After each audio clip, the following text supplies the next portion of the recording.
stepping through the countdown timeline here.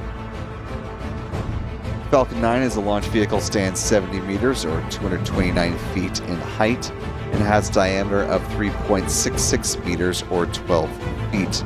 Majority of that, of course, comes from the rocket's first stage. Again, this is B-1093 flying this evening. At the base of the first stage are the 9 Merlin engines, which give the rocket its name. They burn rocket-grade kerosene liquid oxygen, producing 1.7 million pounds of thrust at liftoff. Around the engine compartment are black carbon fiber landing legs used to land the first stage on the drone ship. And above the first stage, of course, is the inner stage. This is a composite structure consisting of an aluminum honeycomb core, which is surrounded by carbon fiber.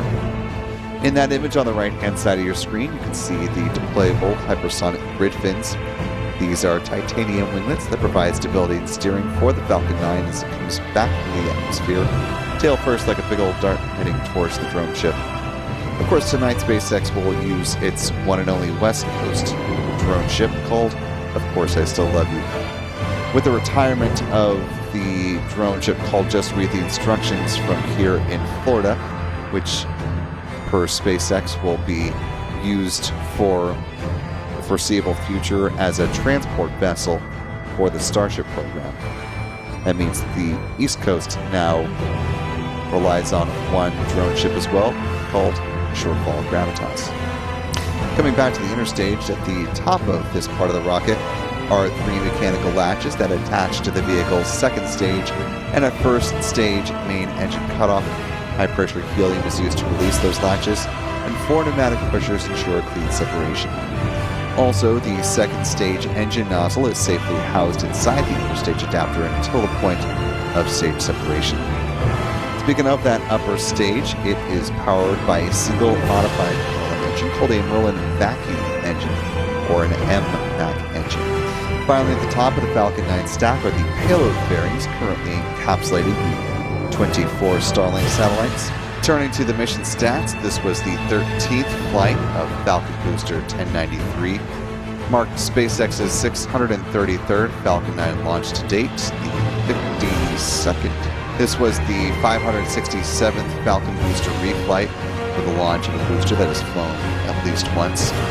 This was the company's 167th orbital launch within the last 365 days, the 169th orbital launch for SpaceX from Pad 4 East, and the 265th overall orbital launch from this pad as well. Here's a look at the Falcon bar chart here, combining both Falcon 9 and Falcon Heavy rocket launches. Moving on to some recovery stats, this was the 194th good touchdown on the drone ship called, of course, I Still Love You.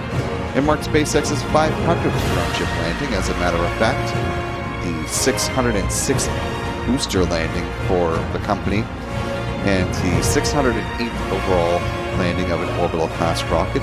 Finally, with some industry stats, this was the 27th orbital launch from California this year, the 59th from U.S. soil, the 65th from U.S. Rocket Company, and the 102nd orbital launch around the world.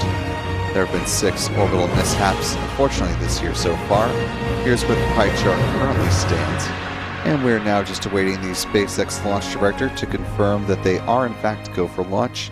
Should be coming in the next few seconds. Now we're going to go ahead and step back on our commentary, watch along with you, and see you on the other side. T minus 30 seconds. T minus 15 seconds. 10, 9, 8, 7, 6, 5, 4, 3, 2, 1. And liftoff of Falcon 9. Go SpaceX, go Starlink.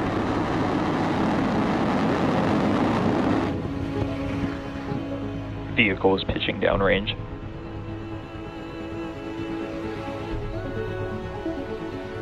MOD chamber pressures are nominal.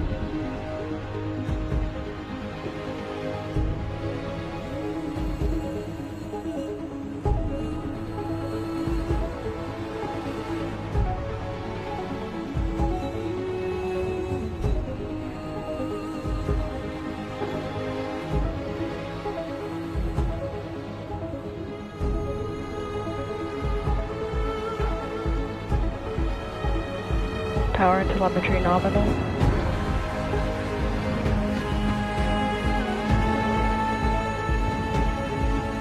Vehicle is supersonic.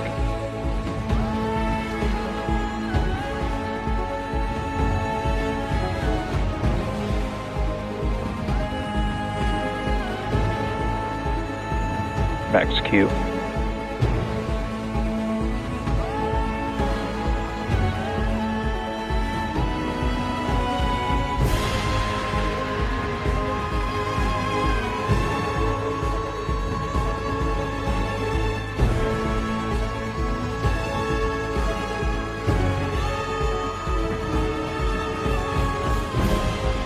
Vigo.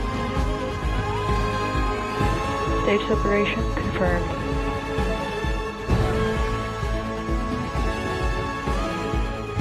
And back startup.